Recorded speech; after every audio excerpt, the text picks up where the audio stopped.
Tina? Now, when we caught up with him at District Court late this morning, the governor had just attended a quarterly status hearing on the work of Guam's solid waste receiver. As Michael Rudolph reports, the receiver is up to speed, but the GovGuam funds it needs to close the ORDOT dump and build a new landfill are coming up short. Guam Solid Waste Federal Receiver Gershman, Brickner, and Bratton reported to District Court Judge Francis Tydeco Gatewood today that the overall closure of the ORDOT dump and the opening of the Luzon landfill is on track and under budget. ORDOT dump will close in 231 days. That means no more garbage will be entering the dump. The Luzon landfill is 156 days away from opening. But according to David Manning, there is a problem with GBB's trust account.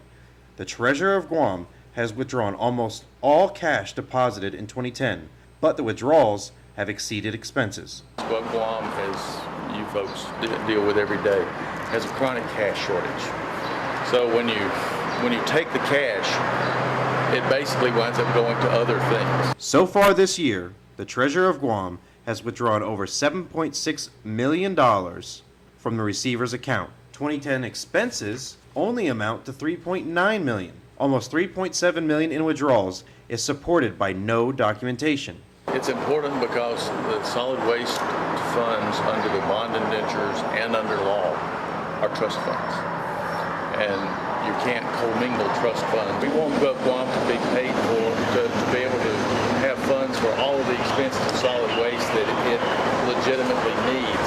But they've got to document why they're withdrawing monies and not just withdrawing without documentation, which is what they've been doing.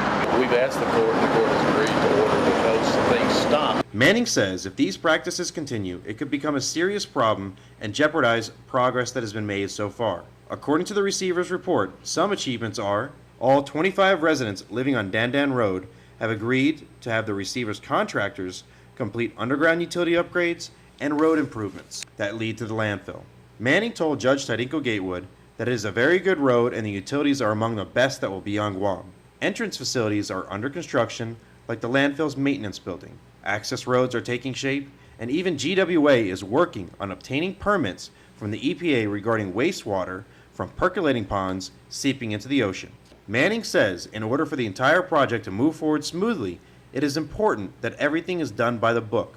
The closure of the ORDOT dump, the opening of Luzon landfill, and the mishandling of funds cannot continue. He needs to know where the money is and what it was spent on. We have to set aside money to do the future construction of next cells and to close cells and to ensure that the property is maintained in accordance with federal and Guam law.